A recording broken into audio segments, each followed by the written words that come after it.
Good afternoon, everybody, and welcome to this week's edition of Furman Football Monday, presented by Ingalls and Bon Secours. I'm Dan Scott, the voice of the Paladins, along with Clay Hendrix, Furman's football head coach. We are back with a show a week off after, of course, the football team also had a week off.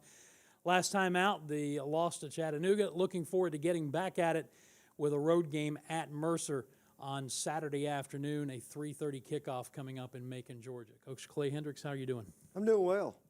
Excited to, get back, have a good week of practice, and go get to play again this week.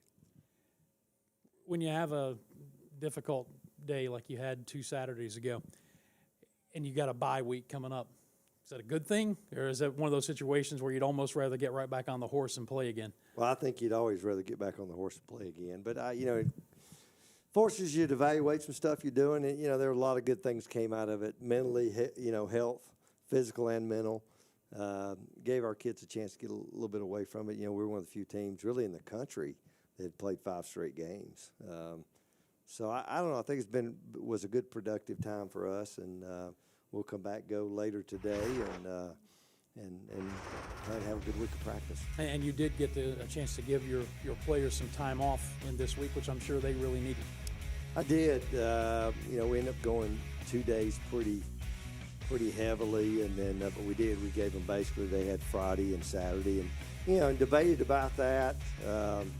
Certainly our kids have handled things really, really well, and we just felt like the mental gains from that would be better than if we were here trying to do something on a Saturday. And so just made that decision. That's what we went with.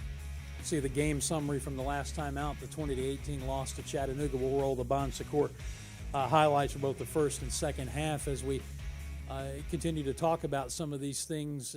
And I know you don't want to spend a whole lot of time flashing back on that one, but the bottom line is it's another opportunity to win a game late. As much as you struggled at times during that game, you were still in a position to win it. And I guess, again, you got to start with saying that's a credit to the way your kids continue to fight. Well, we do have a group that doesn't give up. They'll keep fighting. We just need to play better and execute better. And, again, poor start to the game. I think anytime you turn it over 4 times, it's hard to win a football game. Had plenty of opportunities. I think really at the end of the day it comes down to, we didn't run the football. When you can't do that and you turn it over, it just doesn't give you much of a chance to win. And we still had a chance, Hit a big pass on the sideline over there in the last drive that would have given us the first down and should have been overturned after it was called out, and it wasn't. And so really I think our kids felt like we were going to take the ball down there, at least get a chance to kick to win the game, and again, give them credit. Give our kids credit for hanging there. We just have to got to play better, got to coach better, and maybe simplify a lot of things that we're trying to do. Yeah, and it kind of begs the question, I think, with everything that did go wrong in that game. You talked about it, the 4 turnovers, the fact that you couldn't run the football. How were you in a position to still win that game at the end? Well, certainly defensively, I thought and I think, Duane will tell you a little bit later, we certainly didn't play our best game defensively, but we made enough plays over there. We got some turnovers. The kicking game was a big part of it. And again, our kids just hanging there, finding a way to win. We came out, made some good adjustments at the half, had a really good drive, had a chance, had the lead in the fourth quarter, and we want to win football games when we do that. And you look at our entire, the entire program, in all 3 phases of the game, there's just a lot of things we have to do better. And again, it's I think it's forced us to narrow our focus a little bit and just find something that we know we can execute and hang our hat at, especially offensively. Is a week off in a season, a bye week, as the second half highlights begin to roll now, is it traditionally a week where you do some self-scouting, looking at tendencies and looking at other things that are working and not working and make adjustments? I mean, would you be doing that anyway? We'd be doing that anyway. I think now a lot of that stuff, that's almost a week-by-week thing that you're looking at. And I think for us, especially, the way we played offensively, the last time we played, it really forced us to do that. And, and there are quite a few things that we've made adjustments for and got a plan going forward. And I really believe in this team and these coaches. I think we have some talent. I think we have a lot of talent in some phases, and just have to find a way to be a little more explosive than we've been on offense. we feel good about what we've got going forward. Clay kind of let the cat out of the bag, our guest in the second segment on Furman Football Monday. We've done players up to this point, but we're going to chat with defensive coordinator Duane Vaughn in a middle segment and talk about how well that side of the ball has played consistently here in the 2021 spring season. Also, can tell you that the latest edition of the Stats FCS poll is out, and the Paladins are ranked 21st in that poll this week. The coaches poll comes out tomorrow morning. As a coach, how much attention do you pay to polls at all? Not a lot. I mean, it obviously helps you in recruiting, and in our FCS football it matters because of the playoff situation at the end. But no, that's the first time I'd heard it right there today when you told me that. So I just think the play on the field will take care of that stuff, and that needs to be our focus. Feel like this team still has a chance to make a playoff push? You've got 3 games to go. You're 3-2 overall, and of course, all these are conference games coming off the bye week. You feel like this team can still make a push to the playoffs? Well, I think there's a lot of crazy things that have happened to this point, and I think probably we're even hearing different things today. Chattanooga sat 21 starters Saturday against Mercer, so I think every week's been kind of crazy. I think there'll still be some craziness to go. For us, our goal is simply, I told our team, finish 6-2 in the league, and that's gotten us in 2 years, and got a share of a conference championship 2 years ago, and it starts by having a chance to go beat a good Mercer team, and that's our focus. Yeah, everybody, I don't say everybody, but a lot of teams are taking different approaches to this season, and we've touched on this a little bit. You have tried to take the approach from the outset that you're going to play this season to win, and not everybody has done that. Yeah, I mean, I guess to each his own, but, our kids have done everything we've asked them to do. We've fought through the same challenges that everybody's had, and then, I think our kids will go out there today, and I think they'll be excited to go play a football game this week, and that's what we're planning on doing. Well, we're looking forward to getting back on the field. It'll be on the road. Back-to-back road games coming up, first at Mercer and then at the Citadel before we head to or come back here for the regular season finale against Wofford on April the 17th. That's what immediately lies ahead. We'll have more about the schedule, more about Mercer obviously coming up in the final segment with Coach Clay Hendrix. But when we come back, defensive coordinator Duane Vaughn is going to jump in with us, and we're going to play 5 questions with him. We're going down Ingles aisle 5 with Duane Vaughn when we come back in just a moment.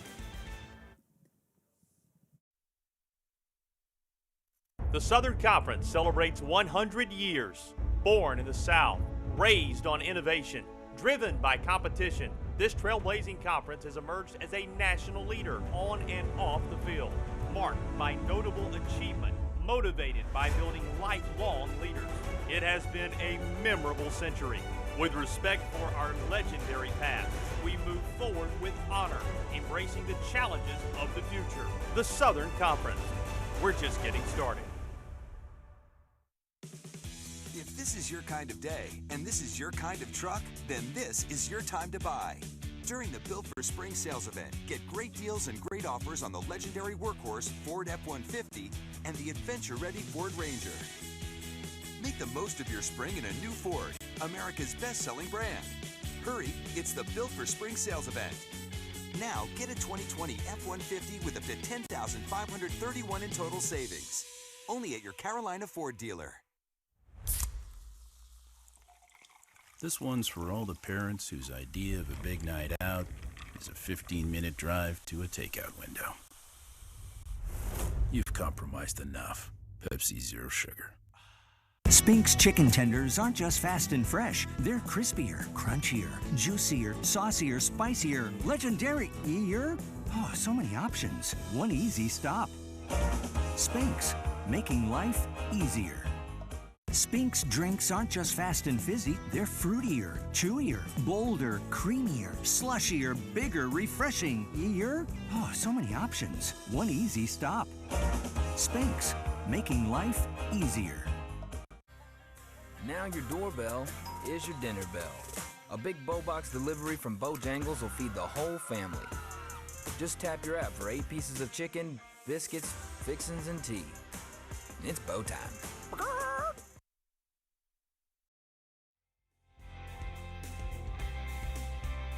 Furman Football Monday continues, brought to you by Ingalls and Bon Secours. We are, as always, here on the press box level of Paladins Stadium, overlooking the playing field and Paris Mountain in the background. I'm Dan Scott, joined now by defensive coordinator Duane Vaughn. He is a Clarksville, Tennessee native. Second year as the DC, but he's been on staff here for a decade.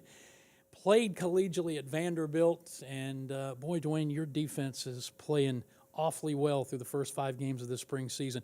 Welcome to Furman Football Monday. How are you? Doing good. Thank you for having me. Talk about the way this defense is playing right now. Yeah, I think guys, just are really, flying around. I think during obviously the quarantine and shutdown and not playing in the fall, we were really able to, use that time to kind of figure out, hey, here's what we're really good at, and always feel like your second year doing something, is really your chance to make huge strides. And I think that's exactly what we've done. And just really to be able to, we got a ton of depth. That's something we played a lot of guys last year.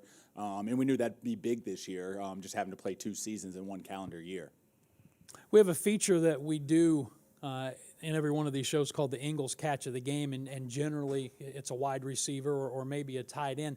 This time, however, it happens to be a defensive player. I want you to play the role of analyst here as we look at our Ingalls Catch of the Game, and it's the interception off the deflection by Luke Clark. So as they roll the play, just kind of take us through what's happening here. Sure. It's a 3rd and long situation. We're a little bit of a sub package, and so we're able to get some younger guys. Both the guy causing the forced fumble, Jeremiah Jackson, true freshman, and then also got Luke Clark in there, kind of in a spy role. And you see right there, great pass rush, able to attack the ball. And that was probably the big bright spot coming out of last Saturday's game was, lots of young, true freshman guys able to play key roles for us. Yeah, and Luke Clark had 2 or 3 standout plays in that game. That was pretty athletic, though, the way he kind of adjusted and made that half-diving, half-falling interception. Yes, I think right after the play was made, Coach Byers, his position coach, turned to Coach Duke and said, hey, don't even think about taking him as a tight end because, like you said, with those kind of ball skills, I think a tight ends coach definitely perked his ears up a little bit. Yeah, and then we saw him in another play, I think in the second half, getting some significant pressure down at the goal line that helped force another play. Yes, same thing. Just see the, athleticism, that burst off the edge. And, obviously he's a little bit bigger than Adrian Hope. But I think, see him kind of fitting right into that role of being a dominant pass rusher. And, like I said, was able to force a hit on the quarterback, which led to Hugh Ryan's interception late. And getting some really good indicators of what you and I have kind of talked about for our radio pregame interviews all year, the depth, what you've been able to do in recruiting over the last 2, 3, 4 years, really since Clay came on board here, and now starting to see it manifest itself on this side of the ball. Yes, that's something that's been huge, and obviously kind of thought, heading into year 4, this was kind of our year to have our deepest and most experienced team, and I think also, just trying to get bigger, and I think that's something that's really shown up through the first 5 games is just how much bigger we've gotten in the front 7 and been able, for the most part, to be able to stop the run. Probably had our worst performance stopping the run Saturday versus Chattanooga. Yeah, it had issues on both sides of the ball at the line of scrimmage. That's obviously for everybody to see, but the bottom line is we still hung around, as we were talking with Clay a moment ago, still hung around and had a chance to win that game, and defense played a big role in that. Yes, and it's kind of the big 4 that I always talk to you about. I talk to the defense about, and that's limiting explosive plays. That's red zone defense, something we've done a really good job of here recently. That's 3rd down defense, and then that's takeaways. And obviously takeaways. When you force 3 turnovers in that game, and really a 4th one with the turnover on downs, really just gives yourself a chance, to limit points, even though they had close to 400 total yards against us. Well, when we have a player here, we always play 5 questions with them, so we're going to put you on the hot seat as well. Okay. You ready to go down Ingalls Aisle 5? I'm ready. Are you? Sounds good. All right, we are going to venture down Ingalls Aisle 5 and play 5 questions with defensive coordinator Duane Vaughn. So here we go. Question number 1, evaluate Duane Vaughn, the coach, evaluate Duane Vaughn, the football player. If you were scouting yourself, how would you evaluate yourself? In terms of evaluating myself as a player, I'd say definitely hard-nosed, obviously physical. Probably my favorite, snaps came on special teams, and that was probably kickoff. And then also just, anticipation, which I think lends itself. A lot of the players, that have really good anticipation turn into really good coaches, and just being able to, translate that to your players. All right, good stuff. Question number 2, why get into coaching? Again, I think I just had, starting with my dad when I was real little. He coached me and my brother in baseball and football.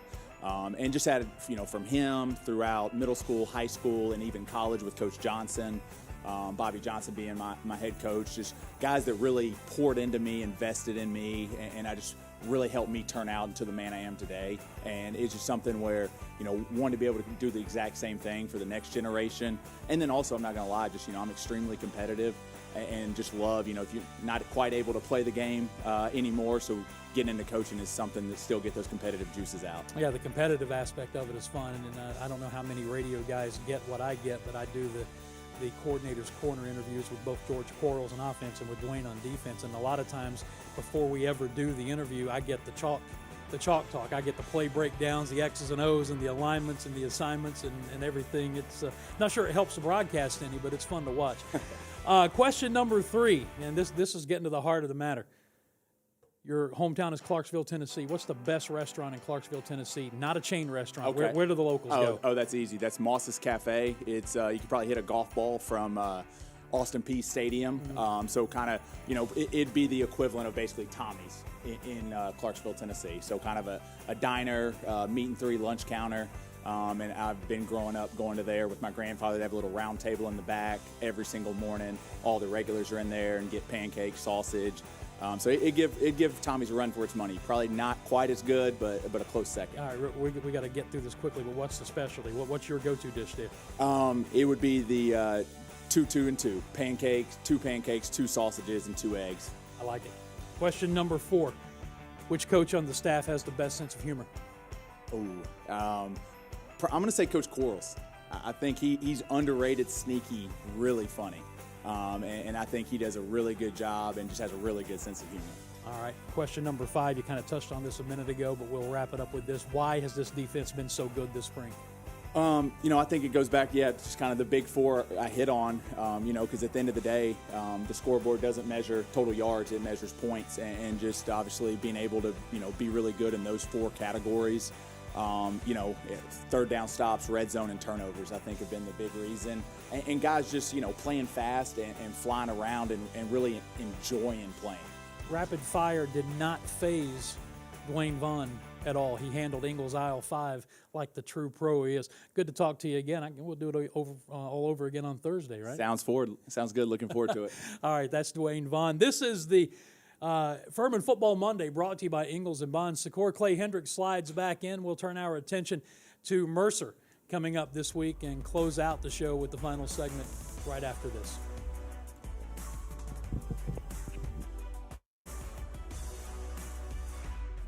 The idea of a big night out is a 15-minute drive to a takeout window.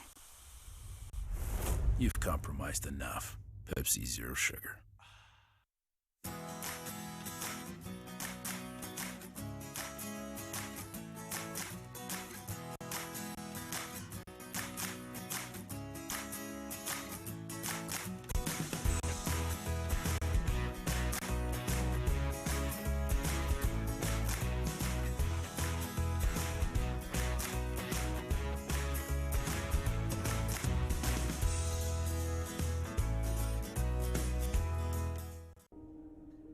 My dad was a Cuban refugee, and school wasn't really an option for him. He'd always encourage me and my sisters. He'd say, try different things, if you want to be an artist, if you want to be a painter or musician, go for it. Because I received a South Carolina Education Lottery Scholarship, I didn't have to worry about the bulk of my tuition. And that's priceless.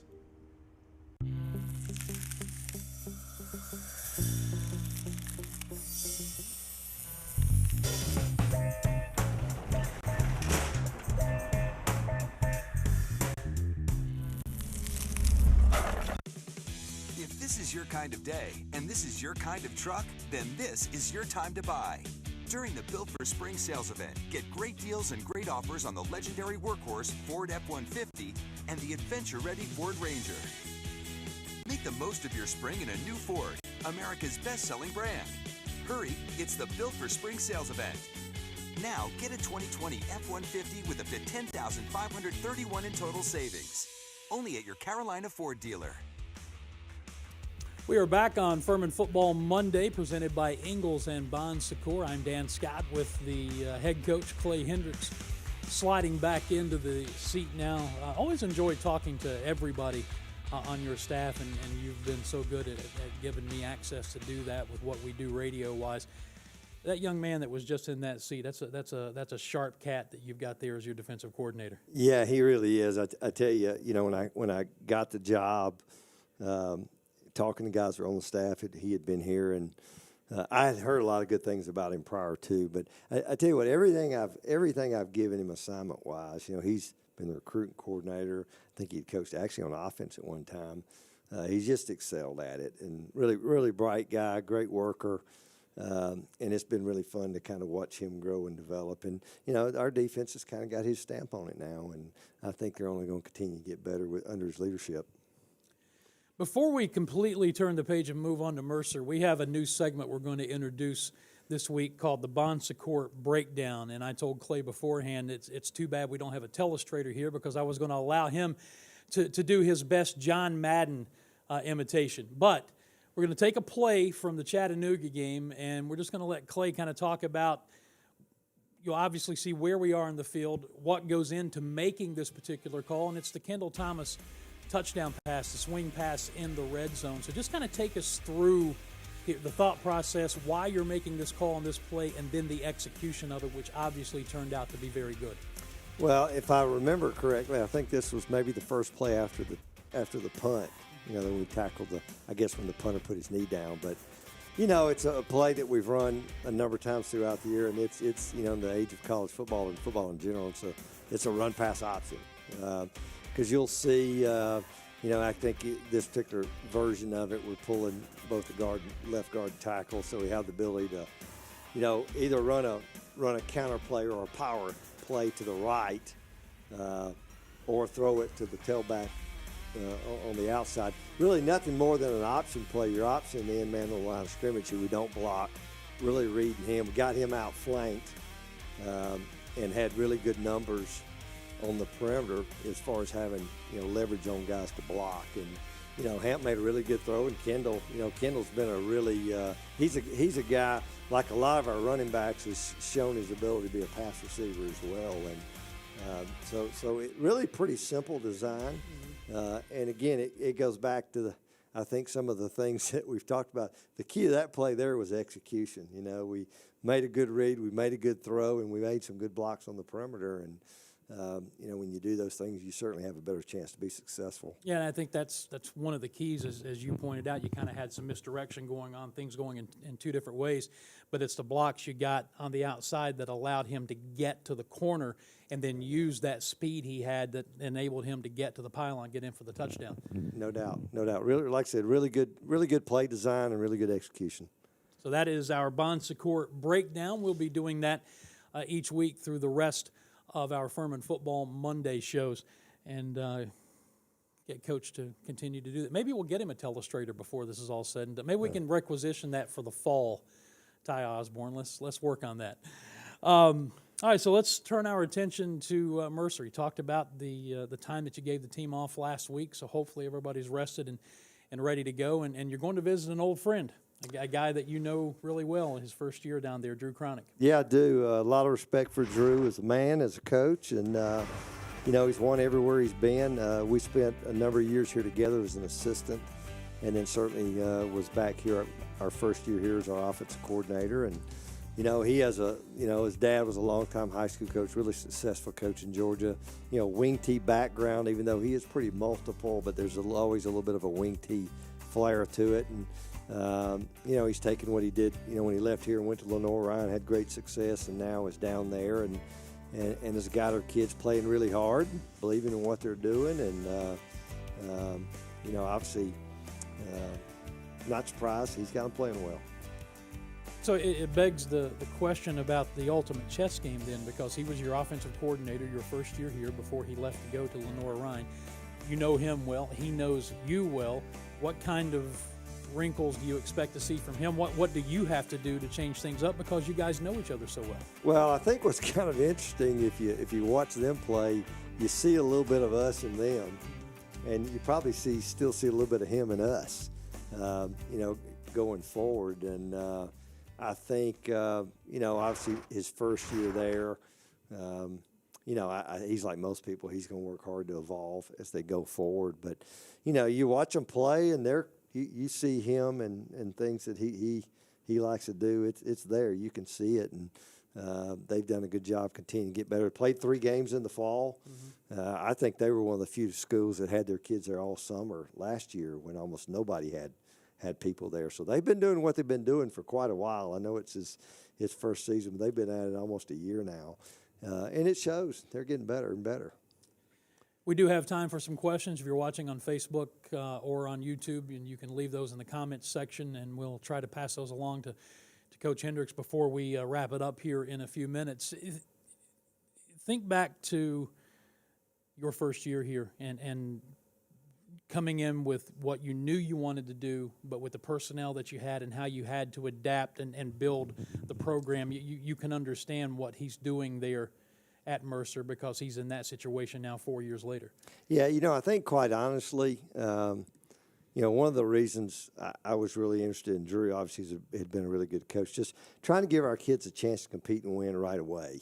I knew we had some deficiencies. I thought the style of what he did gave us a chance, and it did. And I think if you watched us even that first year, we evolved quite a bit. We did have a couple of good running backs, bigger guys. We had a quarterback, P.J. Blazkowski. Yep.